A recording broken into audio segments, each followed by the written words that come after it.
નમસ્કાર વિદ્યાર્થી મિત્રો, નવા વર્ષની શુભકામના। હું કામિનીબેન તલાટી આપ સૌનું હાર્દિક સ્વાગત કરું છું। સત્ર 2માં આજે આપણે ધોરણ 7માં વિષય સામાજિક વિજ્ઞાનમાં ઇતિહાસનું ચેપ્ટર 5 વનવાસી, વિચરતી જાતિ અને સ્થાનિક સમુદાય વિશે અભ્યાસ કરીશું। આપણે આગળ જોયું કે કેવી રીતે રાજ્યોનો ઉદ્ભવ અને તેમનું પતન થયું। આપણે અગાઉના 4 પ્રકરણ જોયા હતા ઇતિહાસના, એમાં આપણે જોયું હતું કે કેવી રીતે રાજ્યોનો ઉદ્ભવ થયો અને એમનું પતન થયું। આમ છતાં નગરો અને ગામોમાં નવી કળાઓ, હસ્તકળાઓ અને ઉત્પાદક પ્રવૃત્તિઓનો વિકાસ થયો। આ સમયગાળામાં કેટલાક મહત્વપૂર્ણ રાજનૈતિક, સામાજિક અને આર્થિક પરિવર્તનો થયા, પરંતુ સામાજિક પરિવર્તન બધી જગ્યાએ એક સરખું ન હતું। આ સમયગાળા દરમિયાન કેટલાક મહત્વપૂર્ણ જે ચેન્જીસ થયા, ફેરફાર થયા, એમાં રાજનૈતિક, સામાજિક અને આર્થિક પરિવર્તનો થયા હતા। પણ જે સામાજિક પરિવર્તન થયું એ બધી જગ્યાએ એક સરખું ન હતું। વિવિધ સમાજ જે હતા એ અલગ અલગ રીતે વિકસિત થયા। વિદ્યાર્થી મિત્રો, આપ સૌ જાણો જ છો કે આપણો ભારત દેશ ખૂબ જ વિશાળ છે અને વિવિધતામાં એકતા એ આપણા ભારત દેશની ઓળખ છે। એમાં અલગ અલગ ધર્મ પાળતા લોકો, અલગ અલગ જગ્યાએ રહેતા, એમનો ખોરાક, રહેઠાણ, પહેરવેશ બધું અલગ અલગ હોય છે। તો અહીંયા એ જ રીતે વિવિધ સમાજ અલગ અલગ રીતે વિકસિત થયા। આવું શા માટે થયું તે સમજવું જોઈએ। જનજાતિઓ અને વિચરતી જાતિઓ મોટા શહેરો અને રાજ્ય વિસ્તારોથી દૂર સદીઓથી પોતાની સંસ્કૃતિ અને ઓળખને પ્રસ્થાપિત કરતો એક વિશિષ્ટ સમાજ પણ ભારતમાં વસતો હતો। મોટા મોટા શહેરો અને રાજ્ય વિસ્તારોથી દૂર પોતાની સંસ્કૃતિ અને આગવી ઓળખ ધરાવતો એક વિશિષ્ટ સમાજ પણ ભારતમાં વસતો હતો, જેને આપણે જનજાતીય સમુદાય કે વનવાસી સમુદાયથી ઓળખીએ છીએ। એ જે સમુદાય છે એને આપણે જનજાતીય સમુદાય કે વનવાસી સમુદાયથી ઓળખીએ છીએ। આ સમાજ એ સમયની સમાજ વ્યવસ્થાથી દૂર હતો। પ્રત્યેક જનજાતિના સભ્યો જે હતા એ કબીલાઈ પ્રથાથી એકબીજા સાથે જોડાયેલા હતા। તેઓ શિકારી, સંગ્રહખોર અને પશુપાલક તરીકે તો થોડે ઘણે અંશે ખેતી દ્વારા પોતાનું જીવન જીવતા હતા। આ જે જનજાતિના સભ્યો હતા એ કબીલાઈ પ્રથાથી એકબીજા સાથે જોડાયેલા હતા। એમાંના જે લોકો હતા એ કેટલાક લોકો શિકારી હતા, સંગ્રહખોર હતા, પશુપાલક હતા, તો થોડા ઘણા અંશે ખેતી દ્વારા પણ પોતાનું જીવન જીવતા હતા। જંગલ અને પ્રકૃતિ તેમના જીવન પર સૌથી વધુ અસર કરતા પરિબળો હતા। જંગલ અને પ્રકૃતિ એ 2 ફેક્ટર એમના જીવનમાં સૌથી વધુ અસર કરતા પરિબળો હતા। તેમના ઘરો પ્રાકૃતિક સંસાધનોથી જ બનેલા હતા, એટલે કે અત્યારે જે આપણે રેતી, કપચી, સિમેન્ટ વાપરીને મકાન બનાવીએ છીએ એવી રીતે નહીં, પણ પ્રાકૃતિક સંસાધન જે હોય એનાથી જ એમના મકાનો બનેલા હતા। આમાંની કેટલીક જાતિઓ હતી કે જે એક જગ્યાએથી બીજી જગ્યાએ ભટકતી રહેતી હતી। એક જગ્યાએથી બીજી જગ્યાએ કામની શોધમાં અથવા પાણી સારું મળે તો ખેતી માટે, એમ એક જગ્યાએથી બીજી જગ્યાએ જે ભટકતી જાતિ હોય એને આપણે વિચરતી કે વિમુક્ત જાતિ તરીકે ઓળખીએ છીએ। જનજાતિના લોકો જમીન અને જમીન પેદાશો પર સંયુક્ત રીતે નિયંત્રણ રાખતા અને પોતાના બનાવેલા નિયમોને આધારે પરિવારોમાં તેની વહેંચણી કરતા। જનજાતિના જે લોકો હતા એ જમીન જે એમની હોય અને એ જમીનમાં જે પાક રોપ્યો હોય, જે પેદાશ થાય એના પર સંયુક્ત રીતે નિયંત્રણ રાખતા હતા અને પોતાના બનાવેલા નિયમોને આધારે પરિવારોમાં તેની વહેંચણી કરતા હતા। જે ઉપજ ઉપજી હોય એની વહેંચણી પરિવારોમાં એટલે કે કુટુંબોમાં કરતા। તેમનું જીવન સામૂહિક સ્વરૂપનું હોવાથી તેમની અર્થવ્યવસ્થામાં પણ સામૂહિકતાનો સિદ્ધાંત જોવા મળે છે। સમૂહ જીવન હતું એમનું, એટલે એમની જે અર્થવ્યવસ્થા હતી એમાં પણ સામૂહિકતાનો સિદ્ધાંત જોવા મળે છે। જુદા જુદા સમુદાયોમાં સામાજિક સમાનતા જોવા મળતી હતી। અલગ અલગ જે સમુદાય હતા એમાં સામાજિક સમાનતા તો જોવા મળતી જ હતી. ઉપખંડના વિવિધ ભાગોમાં ઘણી મોટી જનજાતિઓનો વિકાસ થયો. સામાન્ય રીતે તેઓ જંગલો, પહાડો, રણ અને દુર્ગમ જગ્યાઓ પર નિવાસ કરતા હતા. આ ઉપખંડના વિવિધ ભાગમાં જે જનજાતિનો વિકાસ થયો એ લોકો સામાન્ય રીતે જંગલોમાં, પહાડો પર, રણ અને દુર્ગમ જગ્યા એટલે કે જે જગ્યાએ સહેલાઈથી જીવન જરૂરિયાતની ચીજવસ્તુઓ ના મળી રહે અને આપણને રહેવામાં અગવડ પડે એવી જગ્યાઓ પર એ લોકો રહેતા હતા. કેટલીક વાર તેમના કરતાં વધારે શક્તિશાળી સમાજ સાથે તેમનો સંઘર્ષ પણ થતો. કોઈ વાર તો એમનાથી જે શક્તિશાળી હોય એમની સાથે એમને લડાઈ ઝઘડા પણ થતા હતા. આમ છતાં જનજાતિઓએ પોતાની સ્વતંત્રતા ટકાવી અને સંસ્કૃતિને બચાવી રાખી. ઘણી બધી વાર એમને સંઘર્ષ થયો એમનાથી શક્તિશાળી સમાજ સાથે, છતાં પણ આ બધી જનજાતિઓએ એમની સ્વતંત્રતા ટકાવી રાખવી અને એમની જે પોતાની સંસ્કૃતિ છે એને બચાવીને રાખી હતી.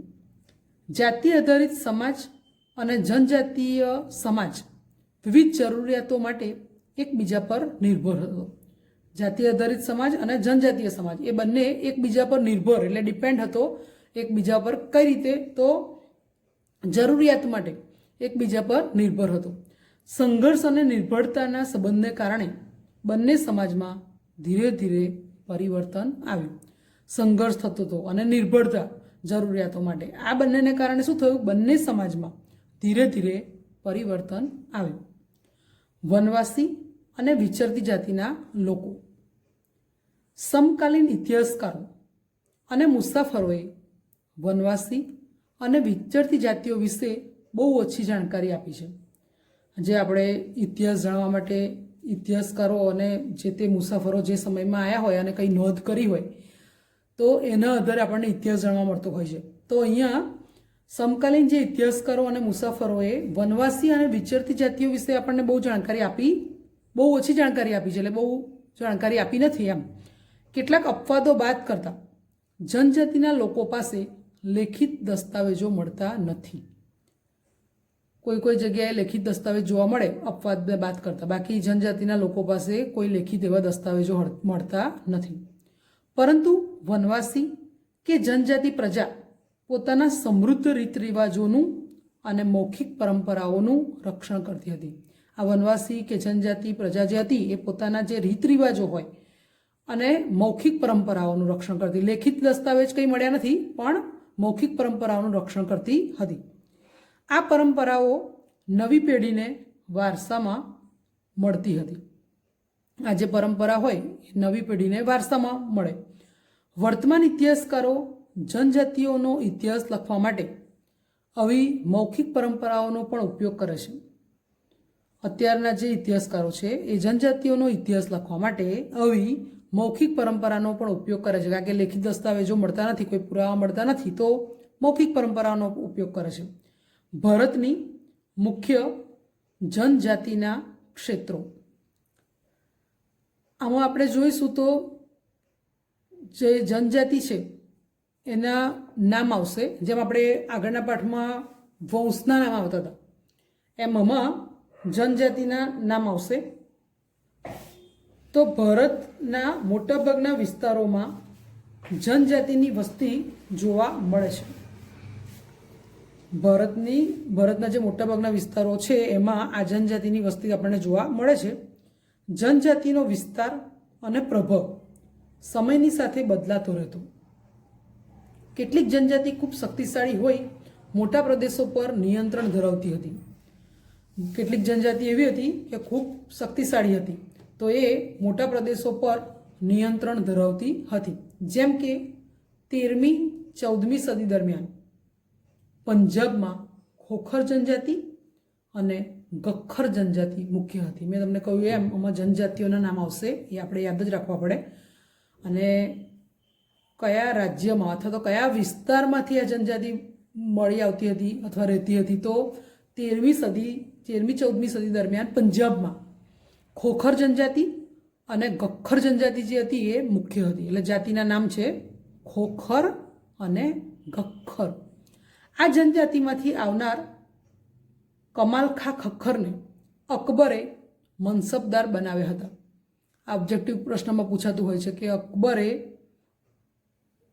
જે મુખ્ય જનજાતિ છે એમાં કોને મનસબદાર બનાવ્યા હતા? તો કમાલખા ખખ્ખરને અકબરે મનસબદાર બનાવ્યા હતા. મોગલો પહેલાં મુલતાન અને સિંઘમાં લંગા અને અર્ધુન જનજાતિઓનું આધિપત્ય હતું. મોગલો પહેલાં મુલતાન અને સિંઘમાં આ પણ જનજાતિનું નામ છે લંગા અને અર્ધુન જનજાતિઓનું આધિપત્ય હતું. આધિપત્ય હતું એટલે વર્ચસ્વ હતું. ભારતના ઉત્તર પશ્ચિમ ભાગમાં બલોચ જનજાતિ સૌથી શક્તિશાળી હતી. કઈ જનજાતિ સૌથી શક્તિશાળી હતી ભારતના ઉત્તર પશ્ચિમ ભાગમાં? તો બલોચ જનજાતિ. તે વિવિધ નેતા એટલે કે આગેવાનો ધરાવતા નાના નાના કુળોમાં વિભાજિત હતી. પશ્ચિમ હિમાલયમાં વસતી ગડ્ડી ગડરીઓ નામની જનજાતિ મુખ્ય હતી. જ્યારે ભારતના ઉત્તર પૂર્વ ભાગમાં નાગા, કુકી, મિઝો, અહોમ અને અન્ય જનજાતિઓનું પ્રભુત્વ હતું. હાલના બિહાર અને ઝારખંડના કેટલાક વિસ્તારોમાં 12મી સદી સુધી ચેર સરદારોનું આધિપત્ય હતું. આપણે આગળ જોઈ ગયેલા ચેર વંશ વિશે. તો હાલના બિહાર અને ઝારખંડના કેટલાક વિસ્તારોમાં 12મી સદી સુધી ચેર સરદારોનું આધિપત્ય હતું. ઈસવીસન 1591માં અકબરના સેનાપતિ રાજા માનસિંહે ચેર જાતિ પર હુમલો કરી પરાજિત કર્યા. અકબરના સેનાપતિનું નામ છે રાજા માનસિંહ. એમણે ચેર જાતિ પર હુમલો કર્યો અને એમને હરાવી દીધા, પરંતુ તેમને સંપૂર્ણપણે અધીન બનાવી શક્યા નહીં. હરાવ્યા તો ખરા, પરાજિત કર્યા, પણ સંપૂર્ણપણે એમને અધીન બનાવી શક્યા નહીં. ઔરંગઝેબના સમયમાં મુઘલ સેનાએ ચેર જાતિના ઘણા કિલ્લાઓ કબજે કરી લીધા, તેમના પર પ્રભુત્વ સ્થાપિત કર્યું. આ વિસ્તારની બે મહત્વની જનજાતિઓ મુંડા અને સંથાલ હતી. આ પણ બે જનજાતિના નામ આવ્યા, મુંડા અને સંથાલ. આ જનજાતિઓ આ વિસ્તાર ઉપરાંત ઓડિશા અને બંગાળમાં પણ રહેતી હતી. આ જે જનજાતિઓ હતી એ ઓડિશા અને બંગાળમાં પણ રહેતી હતી. આ જનજાતિઓ એટલે કઈ? મુંડા અને સંથાલ. આ બંને જનજાતિઓ ઓડિશા અને બંગાળમાં પણ રહેતી હતી. કર્ણાટક અને મહારાષ્ટ્રના પહાડી વિસ્તારોમાં કોળી, બેરાદ અને બીજી કેટલીક જનજાતિઓ રહેતી હતી. દક્ષિણ ભારતમાં કોરાગા, વેતર, મારવાર અને બીજી જનજાતિના લોકો મોટી સંખ્યામાં વસતા હતા. કર્ણાટક અને મહારાષ્ટ્રના જે પહાડી વિસ્તારો છે એમાં કોળી, બેરાદ અને બીજી કેટલીક જનજાતિઓ રહેતી હતી. દક્ષિણ ભારતમાં કોરગા, વેતર, મારવર અને બીજી જનજાતિના લોકો મોટી સંખ્યામાં વસતા હતા. ભીલ આ જનજાતિઓમાં સૌથી અગત્યના હતા.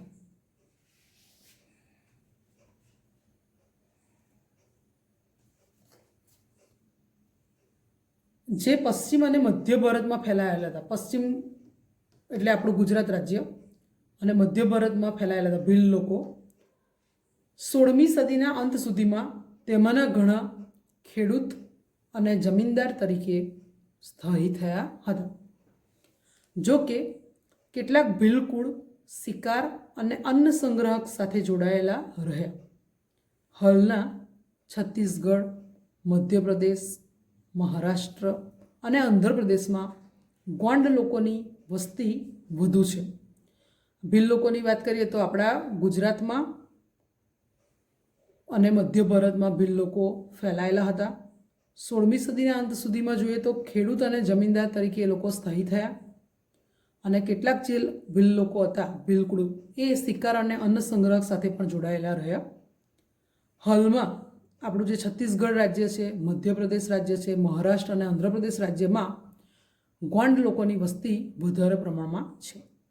ગુજરાતમાં જો ગુજરાતની વાત કરીએ તો ગુજરાતમાં આરાસુરથી ડાંગની પૂર્વ પટ્ટીના વિસ્તારની જનજાતિઓ લગભગ 4 સદીથી આ પ્રદેશમાં પોતાની વિશિષ્ટ સમાજ વ્યવસ્થા, અને સંસ્કૃતિને સાચવીને બેઠી છે તથા આધુનિક સમય સાથે કદમ મિલાવીને પ્રગતિ કરી રહી છે. ગુજરાતમાં આરાસુરથી શરૂ કરી ડાંગની પૂર્વ પટ્ટીના વિસ્તારની જે જનજાતિઓ છે એ લગભગ 4 સદીથી એટલે 400 વર્ષથી આ પ્રદેશમાં પોતાની વિશિષ્ટ સમાજ વ્યવસ્થા, તમને ખબર છે ભીલ લોકોના રીત રિવાજો અલગ હોય છે, એમની સમાજ વ્યવસ્થા અલગ હોય છે, તો એ સંસ્કૃતિને એ લોકોએ જાળવી રાખી છે, સાચવીને બેઠી છે અને સાથે સાથે આધુનિક સમય સાથે કદમ મિલાવીને પ્રગતિ પણ એ કરી રહ્યા છે.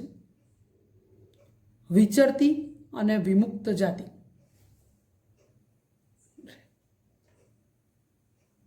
વિચરતી અને વિમુક્ત જાતિ. વિચરતી અને વિમુક્ત જાતિના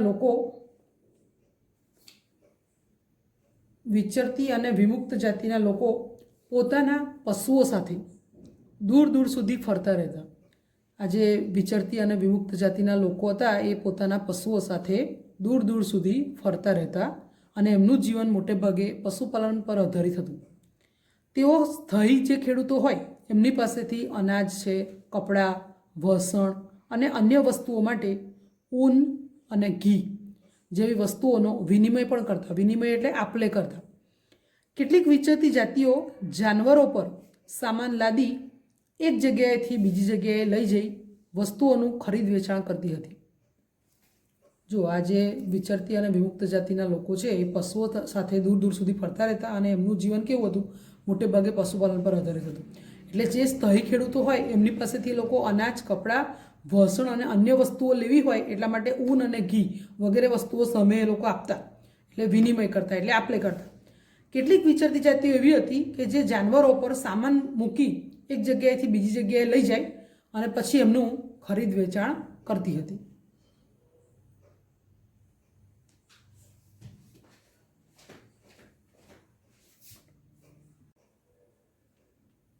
વણજારા ભારત અને ગુજરાતના સંદર્ભમાં. આ બધી વિચરતી વિમુક્ત જાતિઓમાં વણજારા સૌથી અગત્યના હતા. આપણે આગળ ઘણી બધી જાતિઓ જોઈ, એમાં વણજારા સૌથી અગત્યના હતા અને એમનો જે સમૂહ હતો એને ટાંડા કહેવાતો હતો. અલાઉદ્દીન ખલજી દિલ્હીના બજારો સુધી અનાજ અને ચીજવસ્તુઓ લાવવા લઈ જવા માટે તેમનો ઉપયોગ કરતો. આપણે આગળના પાઠમાં અલાઉદ્દીન ખલજી વિશે શીખી ગયા હતા. તો અલાઉદ્દીન ખલજી જે હતો એ દિલ્હીના બજારો સુધી અનાજ અને બીજી જે ચીજવસ્તુઓ હોય એ લાવવા અને લઈ જવા માટે તેમનો ઉપયોગ કરતો હતો. બાદશાહ જહાંગીરે પણ વણજારા દ્વારા બળદો પર અનાજ લાદીને એટલે મૂકીને શહેરોમાં વેચવાના તેમના કાર્યનો ઉલ્લેખ કર્યો છે. બાદશાહ જહાંગીર વિશે પણ આપણે આગળ શીખી ગયા. તો બાદશાહ જહાંગીરે પણ વણજારા દ્વારા બળદો પર અનાજ મૂકીને શહેરોમાં વેચવાના તેમના કાર્યનો ઉલ્લેખ કરેલો છે. એટલે આ બધી વિચરતી જાતિઓમાં વણજારા સૌથી અગત્યના હતા અને એમના સમૂહને ટાંડા કહેવાતો હતો. આ તમે બાજુના ચિત્રમાં જોઈ શકો છો વણજારાની પોઠ. ખાસ બાબત તો એ છે કે યુદ્ધ દરમિયાન વણજારાઓ બળદોની પોઠ દ્વારા મુઘલ સેના માટે અનાજ અને ચીજવસ્તુઓ લાવતા હતા.